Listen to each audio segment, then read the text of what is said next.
मला तुमच्याशी सविस्तर बोलायचं, त्यामुळे तुम्ही सगळ्यांनी सविस्तर ऐकून घेतलं तर बरं आहे. मला तुमच्याशी काही घंट्यासाठी सविस्तर बोलायचं आणि मीडियावाल्यांनी त्यांचे कॅमेरे सेट करून तुम्ही लगेच खाली बसा.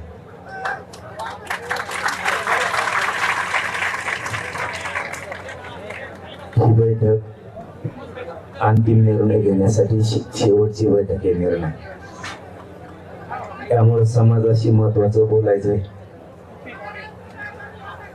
काय षडयंत्र आहेत किंवा काय घडले, काय घडणार आहे आता लगेच, हे समाजाला सांगणं गरजेचं. म्हणून आपण ही बैठक एकदम शांततेत, म्हणजे तुम्ही आरडा केला नाही तर आवाज कमी असला तरी सगळ्यापर्यंत आवाज जाईल. आपल्याला निर्णय काढायचा आहे. निर्णायक बैठक म्हणजे शेवटचा निर्णय घ्यायचा म्हणल्यावर आपण जास्त महत्व आपल्या समाजाला आणि बैठकीला दिलं पाहिजे. आधी मला तुमच्याशी खूप महत्वाच्या गोष्टी बोलायच्या. तुम्ही खाली बसा.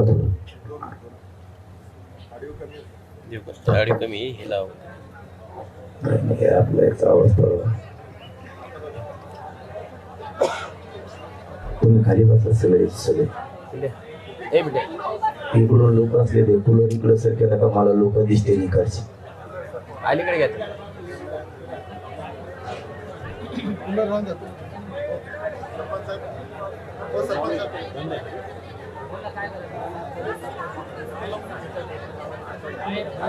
इकडे अलीकडे घ्या फक्त अलीकडे.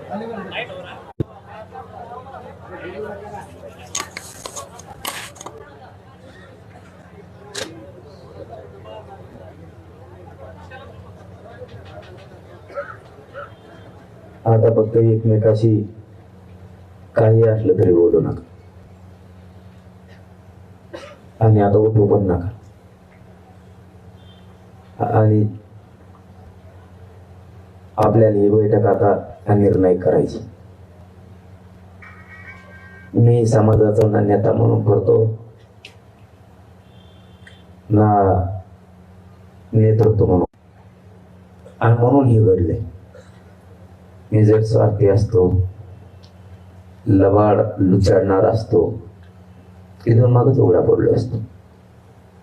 म्हणजे 17-18 वर्षातच कशाच्या ना कशाच्या निमित्ताने माणूस उघडा पडतो.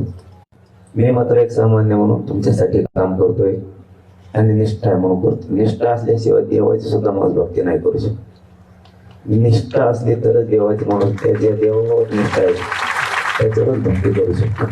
तसं माझा देव समाज आहे आणि समाजावर माझी निष्ठा आहे, म्हणून मी त्यांना मायबाप मानले आहे. आणि एक मुलगा म्हणून किंवा एक गरीब घरातला पोरगा म्हणून जितकी ताकदीनं सेवा करते तितकी करतो. ही निर्णायक बैठक आपल्याला घ्यावी लागली. ही आपल्याला नंतर घ्यायची होती, पण आपल्या मराठ्यावर लवकर वेळ आली ती घेण्याची. कारण कोणीतरी स्वप्न बघतंय मराठा हरवण्याचं, आणि मराठ्याला हरवण्याचं स्वप्न बघायला लागले म्हणून थोडी लवकर घ्यावं लागली. नाही ते 3च्या नंतर बैठक होणार. आता मी मूळ विषयाला हात घालतो. मी छत्रपतीच्या समक्ष बसून सांगतो तुम्हाला, मी कुठल्याच पक्षाचा नाही किंवा कुठल्याच पक्षाच्या वतीनं काम करत नाही. हे तुम्हाला प्रामाणिक सांगतो. उद्धव ठाकरे साहेबांचं सरकार होतं त्यावेळेसही मी त्यांना बोललेलो आहे कठोर भाषेत, आणि आता यांचं आहे तरी बोललो. याचा अर्थ मी कोणत्याच पक्षाचा नाही, मी माझ्या समाजाचा. मला समाजापुढे कोणाचाच मुलायचा मी ठेवत. मग वेळे प्रसंग मला अर्ध्यावर समाधान सोडलं तरी चालत, पण मी समाजाशी निष्ठा नाही ऐकू शकत. आणि नेमकं झालंय काय आता ते सांगायला तुम्हाला सुरुवात करतो. नेमकं झालंय असं, सरकारने दिलंय 10% आरक्षण.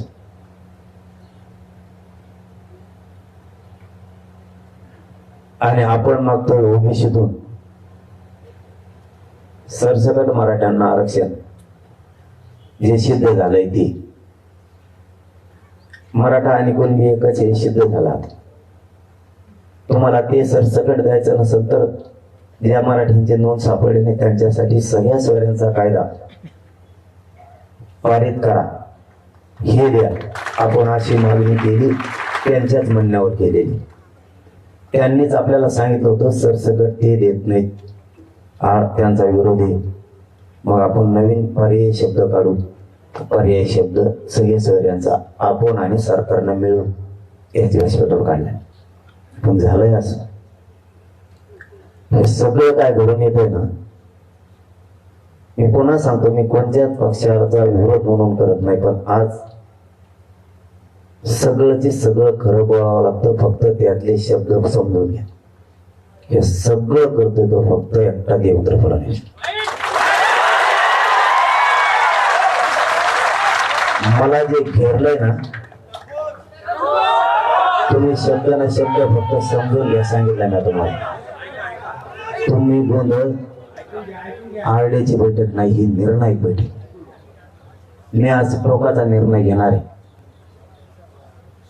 म्हणून तुम्ही हे नुसतं घोषणा टाळ्या नकोय. समाज आज कोणत्या दिशेला आहे आणि उद्या यांना कोणत्या दिशेला न्यायचा आहे आणि आपण कोणत्या दिशेला आणलो हे समजून घ्या. मराठ्यांचा दरारा पुन्हा एकदा राज्यावर निर्माण झाला आणि हे दरारा संपवायचं त्यांचं स्वप्न आहे. संपवायचं तर मराठ्याच्याच हातात संपवायचं आणि 10% मराठ्यावर लादायचं काही करून. आणि हे पोरग ऐकतच नाही. हे पोरग एक तर संपलं पाहिजे, नाही त्याचा गेम तरी करावा लागत, नसता याला बदनाम तरी करावं लागत, नसता याला उपोषणात मरू द्यावा लागत म्हणून 16वा दिवस उघडा, नसता याचं काहीतरी करून कमायना, पॉयझन देऊन कमायना सलाईन मधून, म्हणून मी परवा रात्री सलाईन सुद्धा बंद केली. किंवा याचा एन्काउंटर तरी करावं लागेल. हे देवेंद्र फडणवीसचं स्वप्न आहे, हे देवेंद्र फडणवीसला वाटतं. आणि मी आज सगळंच तुम्हाला सविस्तर सांगणार आहे. पण देवेंद्र फडणवीसला एवढीच कुंकुम आहे ना, बैठक संपल्यावर मी सागर बंगल्यावर येतो, मला मारून दाखवतो.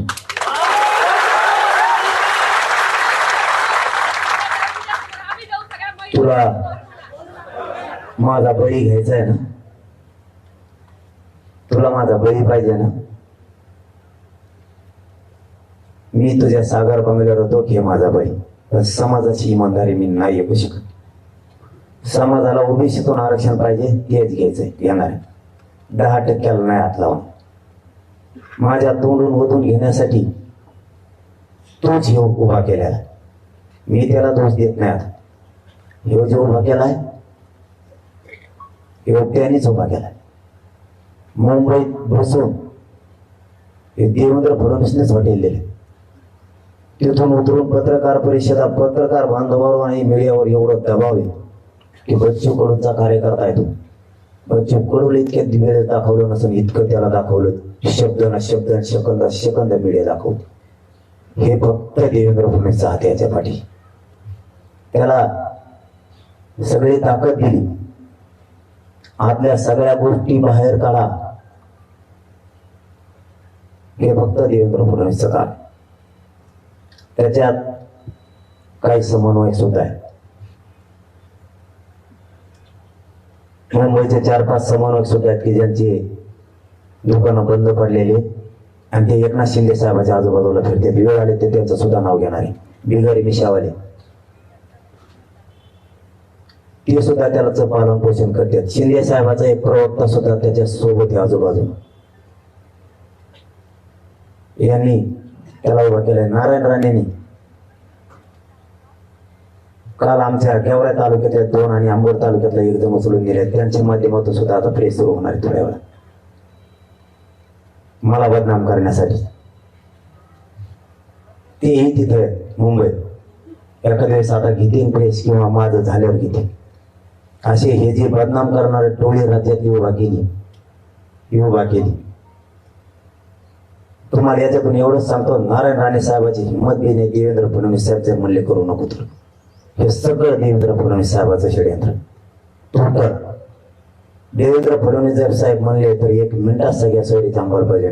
एकनाथ शिंदेना हे दोघं करू देत नाही. परफेक्ट माहिती. याच्यात त्याला सांभाळायला मुंबईत देवेंद्र फडणवीस सुद्धा 2-3 आमदार आहेत, ते पण मराठ्यांचे. हे सगळं षडयंत्र आहे. मराठा हे पोरग जर असंच राहिलं आणि हे जर समाजाचे निष्ठावान राहिलं तर समाजाला डंक सुद्धा लागू शकत नाही. पण मात्र आपण बरबाद झाल्याशिवाय राहत नाहीत हे त्यांना वाटतं. समाजाचं आपलं स्वप्न होतं गुलाल उधळा, समजून घ्या. यांचं स्वप्न होतं 10% दिलं की असा गुलाल उधळला नाही. याचा अर्थ त्यांनी ओळखून घेतला, आता काही खरं दिसत नाही, आपला अपमान झाला. दुसरं सांगतो, देवेंद्र फडणवीसला माघारव हे का करतोय ती शंका भाजपमधल्या असणाऱ्या मराठ्यांना आणि राष्ट्रवादी काँग्रेस, शिवसेना, काँग्रेसमध्ये असणाऱ्या पक्षातल्या सगळ्या मराठ्यांना तुमचा मुलगा म्हणून सांगतो, विश्वास ठेवा नाही तर नका ठेवू. फक्त मराठा म्हणून आज तुमच्या समोर कथन करणार. किंवा का असं करतोय त्याचं कारण आपल्या आई बहिणीचे डोके फुटले त्या दिवशी तो पोलिसांकडून झाला आणि आपण सांगितलं हे आई बहिणी तुझ्या आहे आणि त्याला ती माफी मागावं लागली. तेव्हाचा राग त्याच्या डोक्यात आत्तापर्यंत. मी माझ्या आई बहिणीच्या बाजूने राहू नाही का? मी काय चूक नाही केली. दुसरं, त्याला एकदा उपोषण सोडायला यायचं होतं, त्याला डाग धरून घ्यायचा होता मराठा समाजात आणि तो आई बहिणीला शिवाय दिल्यामुळे मी नाही येऊन दिलं. त्याला तिसरा राग आहे. अमित शहा संभाजीनगरला येणार होता, तो आला नाही. त्याला चौथा राग आहे. 19 तारखेला नरेंद्र मोदी येणार होते.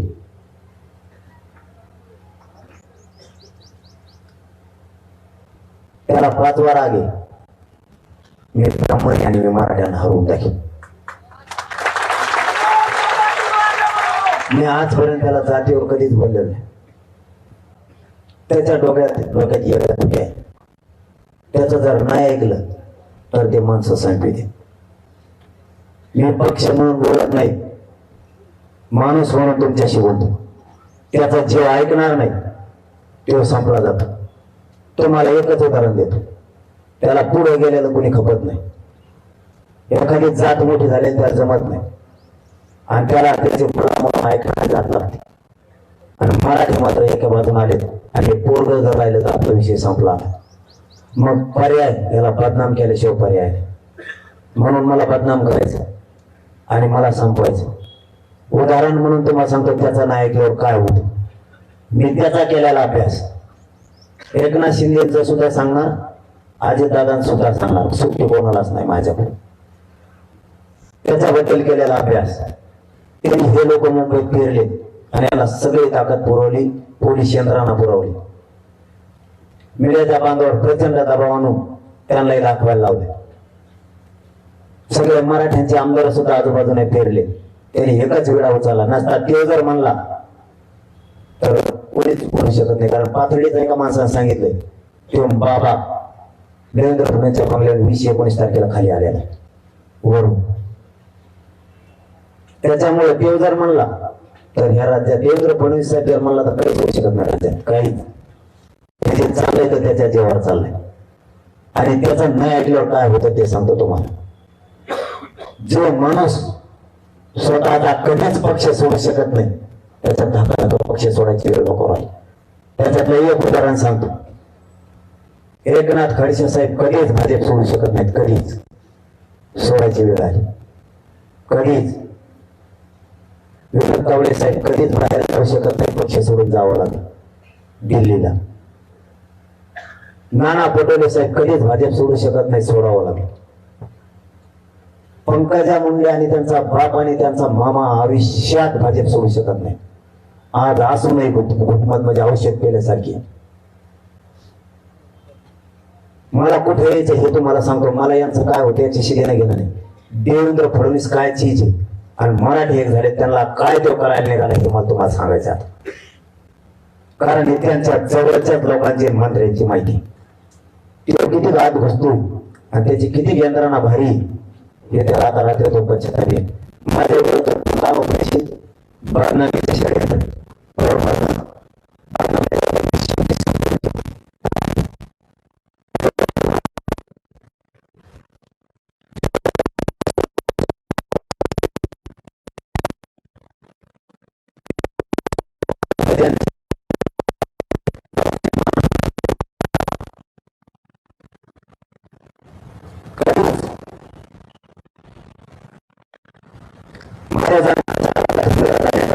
नाही बोला कधीच.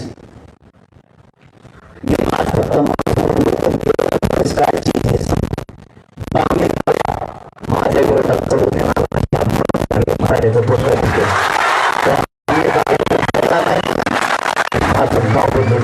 आता ध्यानात ठेव.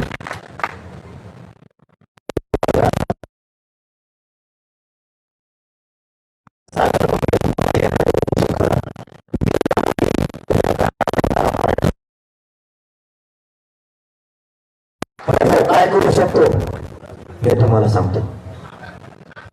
काय करू शकतो हे तुम्हाला सांगायला लागलेला मी सांगताना पक्षाला घेऊ नका. मी सांगताना पक्षाला घेऊ नका. कधीच आयुष्यात शिवजरीत गेला फासावर जरी लटकेलं तरी प्रफुल्ल पटेल राष्ट्रवादी सोडू शकत.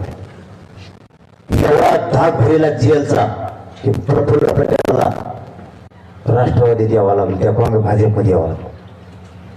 मी माणूस म्हणून तुमच्याशी आज बोलतो. राष्ट्रवादी नाही सोडू शकत. नाविलाज केला जेलला जाण्यापेक्षा मध्ये गेलेलं बरं. तो इकडे आलाय आणि तुम्हाला याच्या पलीकडे सांगतो, शिवसेना सोडताना छगन भुजबळने शिवसेना सोडली आणि वाचवलं शरद पवार. छगन भुजबळ कव्हाच राष्ट्रवादी सोडू शकत आणि अजित पवारचं त्याचं जमत सुद्धा नाही. तर ते दोघं एकीकडे सोडू शकत नाही. तरी बी पुन्हा जेलला देवेंद्र फडणवीस टाकीन म्हणून छगन भुजबळला तिकडे अजित पवारचं त्याचं पटत नसून जावं लागलं. एकनाथ शिंदे साहेब कवा शिवसेना सोडू शकत नाही. बाळासाहेब ठाकरेचा विचार कधीच ना विलाजानं त्याला तिकडं मागणी जावं लागलं. आता तुम्हाला याच्या पुढचं सांगतो. अशोक चव्हाणांच्या घरात 3दा मुख्यमंत्री पद दिले बापासह. कवाच काँग्रेस सोडू शकत नाही. तो कवाच पण जावं लागलं. आता मला एक प्रश्न पडलाय, तो ज्यांना जेलला पाठीला ह्या पुऱ्याला हे तो ह्या पक्षात आल्यावर कसं काय चांगले झाले आणि मला निष्ठा सोडायला 10% तो घ्यायला लावणार, मग मी चांगला होणार ना, आरोप बंद होणार ना. कर तुला आरोप करायचे तर मी मराठ्याला सोडित नाही. कर तुला काय करायचं मग वाकडं. त्यांच्या दोरीत मला बसतो. तुला आरोपात घेरी मुंबईत सगळी यंत्रणा तुझ्या विरोधात बसवली. त्याला सगळ्या यंत्रणा उपलब्ध करून दिल्या. तुला घेरणार एकदा समाजावरची निष्ठा सोडून 10% मान्य कर, नाही तर तुला घेरून संपवणार. मी मारायला तयार आहे. का करतो तू देवेंद्र फडणवीस? तू मनोज जरांगेच्या नादी लागला. मी शेतकऱ्याचा पोरगा आहे. तुला पूर्वी बसल मी आता सदाभाऊ खोत आणि राजू शेट्टी दरारा निर्माण केला. दरार निर्माण केला आणि बाजूला घेतला. तेच रविकांत तुपकर मध्ये सुद्धा केले. जे माणसं यांच्याकडे कधीच येऊ शकत नाहीत, कधीच ते आले. ज्या सुनील तटकरेची उभ्या हयात राष्ट्रवादीत गेले आणि राष्ट्रवादी मोठी गेली आणि सोडू शकत नाही त्या माणसाला एका रात्री तिकडे यावं लागलं. एकदा धनंजय मुंडे नावाचा उठवला होता. त्यांनी एकदाच सांगितलं तो सगळं काढू का. आणखीन धनंजय मुंडे बोलला नाही, कारण सगळ्याला माहिती हे मध्ये टाकते. मी आज फक्त सत्य बाहेर पडायसाठी बोललो. यांना सगळ्याला विरोध करणार आहे मी, उद्यापासून पुन्हा करणार आहे. पण सत्य सांगायला लागलो. ज्यानं खरं भाजप मोठं केलं त्याची पुरीची आज काय दशा आहे पंकजा मुंडेची. ज्याला चालता सुद्धा येत नाही, पुरा अंग मोडलं, तर एकनाथ खडसेने भाजप उभा केलं. त्यांची आज परिस्थिती काय? याचा जर नाही ऐकलं तर ह्यो मानावर उलट टाकतो आणि ते तो डाव मायावर असला. सगळ्या सोयऱ्या म्हणजे ओबीसीतून मागणी बंद करायची, नाहीतर याला बदनाम करायला चार बाजूने घेरायचं. हे राज्य देवेंद्र फडणवीस चालवतो ना, एकनाथ शिंदे चालवतो ना अजित पवार चालवतो. त्यांनी सांगितल्याशिवाय इथं काहीच होऊ शकत. काल आपण रास्ता रोको केलेत, फक्त देवेंद्र फडणवीसने सगळ्या एसपीला सांगितलं, पीआयला आणि एसपीला फोन लावला. त्यांनी सांगितलं दूरून आदेश करावंच लागणार. सगळ्या पोरावर गुन्हे दाखल व्हायला लागले. मराठा देवेंद्र फडणवीस साहेब घाबरवण्याचा प्रयत्न करू नका. तुम्ही धर्माग लोक मोडले असतील, मराठा तुम्हाला मोडू शकत नाही. तुम्हाला मराठा मोडू शकतो. तुम्ही किती त्या बाबाला तिथं बसून आमच्यावर आरोप करायला लावायला लागले. तुम्ही कोणाकोणाला हाताखाली धरले हे सगळ्यांना माहिती, सगळ्यांना माहिती. तुम्ही कसा गुलाबराव पाटील संपवण्यासाठी मराठ्याचा असल्यामुळं गिरीश महाजनमध्ये त्यांचा कलगी तुरा लावला, कसं कसं कोणाला गप केलं हे सगळ्याला माहिती. तुम्ही पूर्वीच उकरून काढता. तुझे सत्तावला झाला का? बाकीच्या हातात सत्ता आल्या तेव्हा तसंच केलं का? तू सत्तेच्या जीव मराठ्यांना मला आणखीन एक याचं तर उदाहरण सांगा. आतापर्यंत 75 वर्षात 5 वर्षात सगळ्या पक्षाचं सरकार कधी आलेलं आहे का? 5 वर्षात आत सगळ्या पक्षाचं सरकार 75 वर्षात कधीच नाही आलं. बघा मोजून. आपण समजा उदाहरणार्थ राष्ट्रवादीला विरोध केला, राष्ट्रवादी आपली शत्रू झाली. आपण शिवसेनेला विरोध केला, शिवसेना आपली शत्रू झाली. आपण भाजपला विरोध केला, भाजप आपला विरोधक झाला. काँग्रेसला विरोध केला, काँग्रेस आपला विरोधक झाला. मनसेला विरोधात केला, आपण विरोध झालो. मग आपण त्याच्यासाठी दुश्मनी पत्करली. हे सत्तेत सगळे कस काय? मराठ्यांवर लांबचा विचार करायची वेळ आली. एका वर्षात 5 पक्ष सत्तेत आले. आता आपण काय करायचं? राष्ट्रवादीचं शिवसेनेचं पटत नाही, काँग्रेस 3 जण सत्तेत आले आणि आपण मारामाऱ्या कोणासाठी केल्या? शिवसेनेने राष्ट्रवादीसाठी आणि राष्ट्रवादी शिवसेनेसाठी. मराठ्यांना सावध. दुसऱ्या 2.5 वर्षात भाजप नव्हतं आलं सत्तेत म्हणून म्हणले त्याला बी घ्या. भाजप घेतला. म्हणले काँग्रेस नाही आलं, म्हणले घ्या अशोक चव्हाण. येत व्हायचा खेळ. येत आहे. सगळे पक्ष सत्तेत आले. आता मरण आपलं जनतेचं आलं. कोणाचं मरण आलं? मी खोटं सांगायलो का? हे सगळे वरची वर येत झाले एका रात्री आणि आपली जिरायला लागली. आपली जिरायला लागली. धनगराला आवाज उठून द्याना, मराठ्यांना आवाज उठून द्याना, बंजारा समाजाला आवाज उठून द्याना, दलित बांधवांना आवाज उठून द्याना. ते प्रकाश आंबेडकर साहेब निवार खुराडे मायावणीत म्हणून जमत आहे. कोणाला जमून द्या नाही. जाती जातीत मुसलमानाला जमून द्या ना. मतदान तर पाहिजे. इतका कावा फिरणारा माणूस तुला मी नाही संपू शकत, मी निष्ठा नाही सोडू शकत. यांनी इतके राव टाकले. हे फक्त आपण अभ्यास करण्यासाठी विषय घातला. आपण काय नाव घेतलेलं पक्षाचे नाही. त्यांनाही ठोकून मोकळा झालेलो मी मागच्या 2.5 वर्षात आणि आता यांना बी ठोकतोय, सोडत नाही. आता सगळ्यात जास्त याला काय लागलं ते सांगतो. मधल्या काळात मी शिव्या नाही दिल्या सरकारला. ऐकलेत ना तुम्ही? ते म्हणतोय सरकारला शिव्या देतो, काय चूक केली. एक तर मग त्यात आम्हाला कळत नाही. मी पुन्हा तेच मान्य करतो. त्यात पूर्ण माणूस चिडचिड करीत असतो. त्याला काही कळत नाही.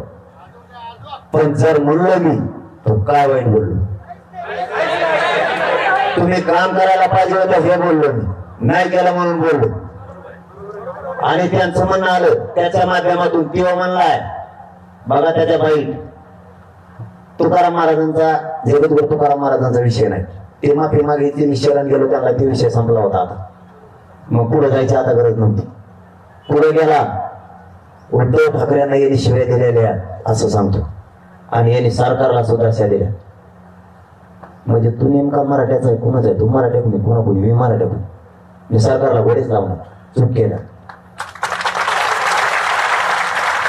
याचा अर्थ याला देवेंद्र फडणवीसने बसवलाय तिथं पक्क. आणि याला असं वाटतं हे गाव खेड्यातल्या आणि शहरातल्या ब्राह्मणाच्या आपल्यात वाद झाला पाहिजे. हे स्वप्न नाहीये त्याच. आणि यांचा आपला काही संबंध नाही. ते ब्राह्मणी का वापरायला लागला माझ्या आणि माझ्या समाजाच्या विरोधात ओबीसीतून द्यायचं. तुला माहिती आहे का मराठ्यांजवळ किती आडे गॅजेट घ्या म्हणून सांगतो. तुला 5 महिने लागतात नुसते गॅजेट घ्यायला, नुसतं घ्यायला वाचव परत 5 महिने घ्यायला लागून दिवस असलं त्याचं. केवढी फसवणूक आहे समाजाची. हे सगळं देवेंद्र फडणवीस करतो आणि याचा स्वप्न आहे काही झालं तरी हरकत नाही सगळ्या सोयऱ्यांचं करोनात. आणि मराठ्यांनी आणि मी आपणच मानला आता सगळ्या सोयऱ्यांचीच अंमलबजावणी घेणार गॅजेटच घ्या. बॉम्बे गव्हर्नमेंटचं गॅजेट तू कसं काय नाही घेणार? सातारा संस्थांचं कसं नाही घेणार? देवी देवतांचा लस तुम्हाला मुद्दे सांगतोय ते घेऊन मला घेतलं नाही. देवस्थानचं घेऊन मला घेतलं नाही. त्याचा JR झालाय पण यांनी घेऊन दिलं नाही. मला घेऊ देवेंद्र फडणवीस तुला कुणकुणी जमायला ती आज ते माकडं माझ्या विरोधात वापरू नको. तू काय गेवड्यातल्या 2 अंबर तालुक्यातल्या 2 नेल्यात मला माहिती नाही त्यांच्यासाठी काय केलेलं आहे आणि त्यांच्यासाठी काय पुरावे नारायण राणेच्या माध्यमातून देवेंद्र फडणवीस हे लोक मुंबईत नेले. मला माहिती नाही त्यांच्यासाठी काय मी काय चूक केली. समाजाला आरक्षण दिलं मी समाजाबरोबर निष्ठा ठेवली माझ्या. तुला वाटतं नाही निष्ठा कायची मी काय कायची मी 10% कशामुळे घ्यायचं माझ्या मराठ्याचे मान्य आहे. तू काय वाटून घ्यायला लागला त्याचा तोडाव याला जबाबदार फक्त देवेंद्र फडणवीस. माझे दुसरे गुन्हे काढणार 420 वेळा काढणार आणि मला बळी टाकणार आणि तू पोलिसांना मला गोळ्या घालायला लागला. तुला माझा बळी पाहिजे ना? चल मी सागर बंगल्यावर येतो तुला थोड्या वेळानं तू खा गोळ्या मला बळी द्यायचा. बाप मराठ्यानं सांगतो एका नमस्कार घ्यायचं नाही. मी त्याच्या सागर बंगल्यावर चालू त्याला माझा बळी पाहिजे ना? तू घे फक्त माझं कुटुंब पडून देऊ नका. एकदा सगळ्या सोयऱ्यांचा गोळा घेऊन येतो नाही तर त्याला माझा बळी पाहिजे तर देवेंद्र फडणवीसला बळी देतो. तू दुसरं काय काढलं या राज्यात? एक जरी छेड काढलेली तक्रार माझ्यावर असली मग मी तुला त्रास दिलेला असेल, जोर जबरदस्ती असेल, विनयभंग असेल, छेड असेल, जी काय असेल ते असेल, एक तक्रार जर राज्यात कोणत्या पोलीस स्टेशनला सापडली 30 वर्षापासून आतापर्यंत आजपर्यंत आजची 25 फेब्रुवारी पर्यंत तर मी म्हणून ते ऐकतो. एखाद्याने जर असं केलेलं असलं त्याच्या विरोधात तक्रार असलीच होतो अपराधी. तुम्ही एखाद्याच्या वैयक्तिक जीवनात नाही पडू शकत. कोणाचा मित्रत्व मैत्री काढू नाही शकत. तुम्ही बळच जबरदस्ती तुम्ही आरोप लादणार का? जबरदस्ती वैयक्तिक जीवन तुम्ही कोणाच्या वैयक्तिक जीवनात नाही हात घालू शकत. त्याच्या वैयक्तिक स्वातंत्र्यावर तुम्ही गदा नाही आणू शकत. समोरून कोणत्याही व्यक्तीविरुद्ध जर तक्रार असली तर माध्यमातून टाकण्यापेक्षा मीच तुझ्याकडे येतो. तू घे पहिले तुझ्या सागर बंगल्यावर येतो आता.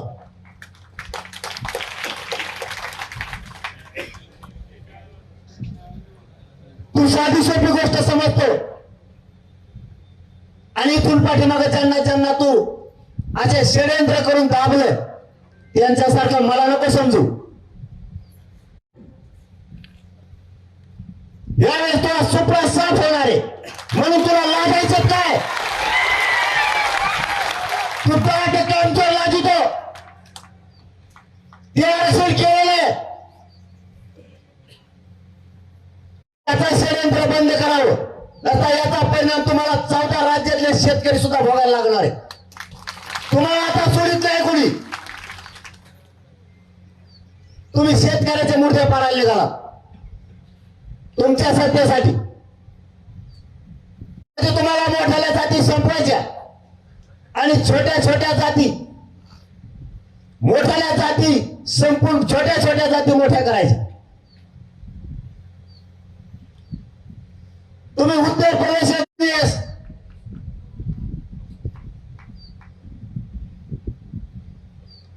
प्रकाश आंबेडकर साहेब येऊन करतात. मर्यादा हे आठवले साहेब.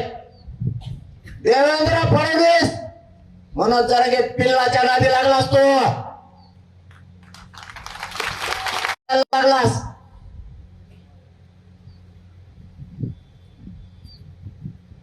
मी समाजापासून हटावं म्हणून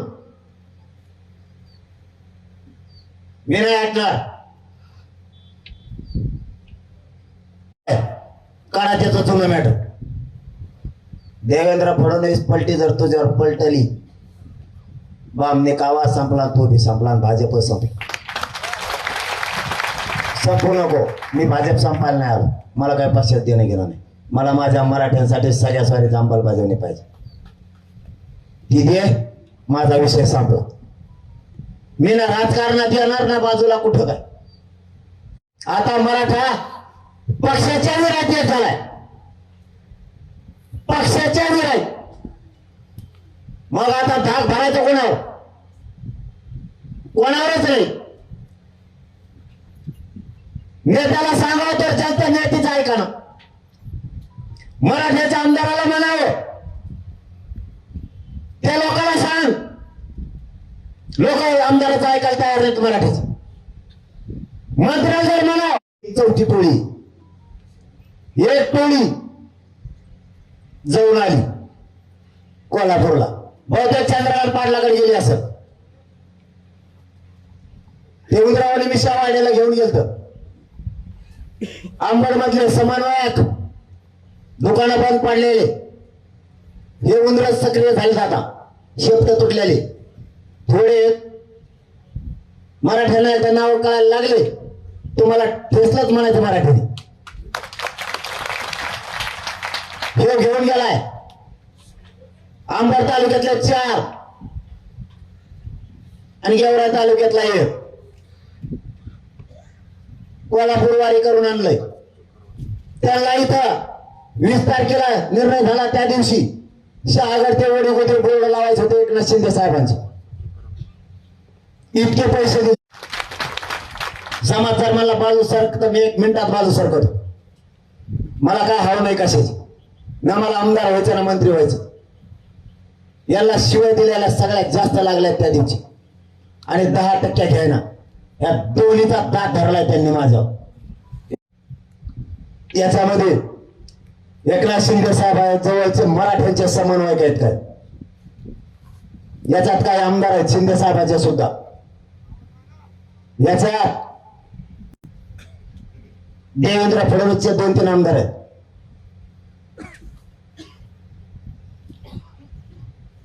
हे त्याची पुढे दाखल करतात आणि देवेंद्र फडणवीस पूर्ण पुरवलंय त्याला पैशापासून सगळं. आणि तो आरोप करतो नसता. देवेंद्र फडणवीस जर म्हणला ना मुंबईत पान बी हलू शकत नाही. पान बी हे देवेंद्र फडणवीसच्या मर्जीशिवाय होऊ शकत नाही. होऊ शकत नाही. हे सगळं देवेंद्र फडणवीस तर असलेला डाव आहे. बहुजन ओबीसी आणि मराठा संपला पाहिजे हे पहिल्यापासूनच्या त्या डाव आहेत. नसता माझा ऐका, नसता तुम्हाला मध्ये टाकी. हे प्रत्येकाला धमकी आहे. मला मध्ये टाकायला त्याच्यावर काहीच नाही. पुन्हा सांगतो मराठ्याला, ते 420 म्हणजे काय, मी काय कोणाचे पैसे आणून बुडलेले नाही. 420चा गुन्हा दाखल करा ते. त्याच्या आधी पुढचं सांगतो काय झालेलं ते पैसे आल्याला तोटा त्यात 3 जण होते, त्यांनी वाटून घेतलेला तोटा. आपल्या आपल्या वाट्याला आपले आपले हिस्से पाडलेले, त्याच्यामुळे त्याच्यात मग बळच नाव आलेले ती हिस्सा दुसऱ्या रे, मी इकडे तिसऱ्याच्याच पैसे भरतो याचा. तरी मग नाव त्याच्यात बी असलं तरी काय मोठं नाही. छत्रपतीसाठी गुन्हा आहे, त्यात तोटा आला, त्यात पैसेच नाही आले, मी काय करू, माझं काही नाही. तू काय गुतवणार मला देवेंद्र फडणवीस, त्याच्या माध्यमातून उकरून घ्यायला लागलास. माझ्यावरती कसलाच आरोप नाही, कसलीच तक्रार नाही, आणि त्याच्या माध्यमातून त्याच्यावर तर मी बोलत नाही. हे सगळा करता करी होता तुम्ही, आणि तू ही जिरवायची. तुला माझा बळी पाहिजे ना, पाहिजे ना. इथं उपोषण करणं मरण्यापेक्षा मी कोणाच्याच वाहनात बसणार. मी तुझ्या सागर बंगल्यावर पायी येतो. मध्ये जर मेलो मी मध्ये अन्न घेणार नाही, असंच उपोषण करत जाणार. त्याच्या दारात माल नेऊन टाका. त्याला बळी पाहिजे माझा. पण एक तर आता मला माघारी आणा. एका शब्दात धरून बोलत जाऊ नका. मला पुढं काय सांगायचं बघत जा. मी तुम्हाला फक्त खवळतो, पण वाईट काम काहीच करीत. खवळतो तुम्हाला, पण तुमचीच माया करतो. तरी यांनी माझ्या जवळचे फोडायला सुद्धा चालू केले. काल एक इनोवा गाडी आली होती, तिथे वडाच्या पलीकडे थांबली. त्याला माहित होतं इकडे CCTV. त्याने इकडे येऊन सांगितलंय, त्यांचा साक्षीदार आहे, नाव घेऊन सांगतो. फडणवीसची चाल सुरू झाली. आणि मराठा समाज राज्यातला जर मला फोन करीत असला, माझं आंदोलन होत तर नाविलाज आहे. फक्त ही सगळ्या स्वारी जांभळ होऊच तर तुमच्याशी बोलणार नाही. त्याच्यानंतर रात्रंदिवस बोलणार. मी एकच फोकस केलाय, मराठ्यांना ओबीसीतून आरक्षण मिळून देऊस तर समाजावर आणि आजूबाजूच्या विश्वास ठेवायचा. आता आजूबाजूच्यानी कसं वागायचं ते ठरवायचं. ते सरकारकडून काही त्यातले बोलायला लागले, डायलॉग बंद झाले. तो का करत जर डायलॉग बंद होत काही होतो राहील समाजाकडून. तू कोण त्यांची बाजू उडीत. तुला फोन आलेत का त्यांचे सांगा ना, तिकडेच हिंडतो. तुला वेळ मिळाला तर येतो. 2-4 जण जवळपास लांब गेला जमाय. क्लासेसवाले सांगत येते, तुम्ही ऐकत नाहीत. क्लासेसवाले काय सांगत तुला माहिती आहे? तुला काही माहित नाही, कशाला डोकं. तुम्ही आणखीन दिसायला तुम्ही सरकारचे निरोप माझ्याकडे घेऊन येत होते, आणि मी तुम्हाला लाथाने ठोकीत होतो. आपल्यापेक्षा पैसा पद चलतच नाही, चलतच नाहीत. माय बापा चलून बी जाणार नाही आयुष्यभर. तुम्ही जर मी तुमच्या ऐकायला म्हणून त्यांच्याकडून व्हायला गेले, तुमच्या सुद्धा पहिल्या आंदोलन सुरू झाल्यापासूनच्या सगळ्या रेकॉर्डिंग काढायला लागेल. कारण तुमचं काय हो, तो मटणात अंडे चुरगळून खाऊ का? तुला कोणी सांगितलं मटण तिखट झाल्यावर अंडे चुरगळून खाल्ल्यावर तिखट होत नाही म्हणून? तुला कोणी सांगितलं रे? आता मी ज्या घरी रोज राहतो, आता ते भाकर नाही खायला देणार तर काय देणार मला 6 महिन्यापासून. आणि तुमच्या जेव्हा तुम्ही 13 तारीख दिली ती मार्च, एका रात्रीत देवेंद्र फडणवीसच्या सांगण्यात ऍडव्होकेट जनरल सराफ साहेब कोर्टात उभा राहिले, आणि काल निर्णय झाला. ठोकणार का? न्यायालयाने कायद्यासारखा न्याय करावा, तो आम्हाला मान्य. तुमचा शब्द आम्ही ऐकला. आम्ही गोळ्या औषध घेतले आणि सलाईन घेतलं. मग एका रात्री त्याच न्यायालयानं 13 तारीख दिली होती. डबल एका रात्रीत तारीख बदलेली कस काय? आणि याचिका करता साधारण साध्या याचिका करते सरकारला हस्तक्षेप करता येत नाही, त्याला सेपरेट याचिका करावं लागतं. सरकारनं त्याला पुढे घातलं त्या हेगड्याला, आणि त्याच्या आतून सरकारनं याचिका आणि सुनावणी घेतली. किंवा अन्याय नाही का मराठ्या? आम्हाला न्याय देणार नसलं तर आम्ही कोणाकडे जायचं? सरकार आम्हाला न्याय नाही देत, आम्ही जायचं कोणाकडे? काय वाईट मागण्या केल्या? सरकारला अधिकार नसून 56 आमदार रात्रीत एक बसले, सगळ्यांनी मिळून ठरवलं, ऍडव्होकेट जनरलला विषय मांडला सरकारच्या वतीनं, आणि 13 मार्चला होणारी तारीख 23 तारखेलाच झाली. कसा न्याय मिळणार मराठ्याला? याच्या पुढचं सांगतो. 10% आरक्षण पहिले 13% आरक्षण देवेंद्र फडणवीस होता पाहिजे म्हणून पाहिजे, आणि आता माझ्यावर खोटे नाटे आरोप करणार, जबरदस्तीनं माझ्या नैत्य अंगावर घालणार.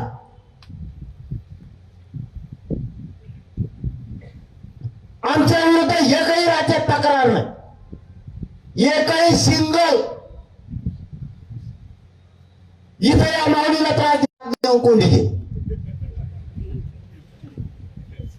पाला खायचा झाला, मीडियाला बोलायचा झाला की कोणलाच जवळ माझ्या विरुद्ध बोलायचं तर फडणवीस त्याला बोलायला लावणार आहे, आणि एक दिवस त्याच्यावर असा येणार त्याला एकट्याला घराकडे काढून देणार. मी आज तुम्हाला जेवढे त्याचे उदाहरण सांगितले हे मी फक्त माणुसकी म्हणून सांगितले, त्याच्यावर त्या नेत्यांना ते आता स्पष्टीकरण द्यायला लावणार आहे. त्याला दम निघत नाही, त्यांनी स्पष्टीकरण दिलं तरी मला काही हरकत नाही. मी माणूस म्हणून तुमच्यासाठी बोललेलो आहे, त्याचं मी किती ऐकायचं करतोय.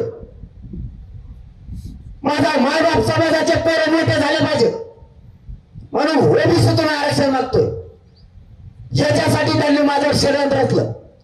तुम्हाला माझा मराठ्यांना प्रश्न आहे, 20 तारखेच्या अगोदर का रचले नाही? 20च्या अगोदर काय चुका केल्या नाहीत का? आताच माझ्याला चुकायला दिसाल्यात. याला मी समाजाच्या बाजूने नकोय, याला माहिती पोरं खरं बोलतंय. हे जर समाजाच्या बाजूने उभं राहिलं तर प्रत्येक वेळेस मराठ्यांपुढे झुकावं लागल आणि देवाचं लागल, आणि मी मराठ्या पुढे झुकाय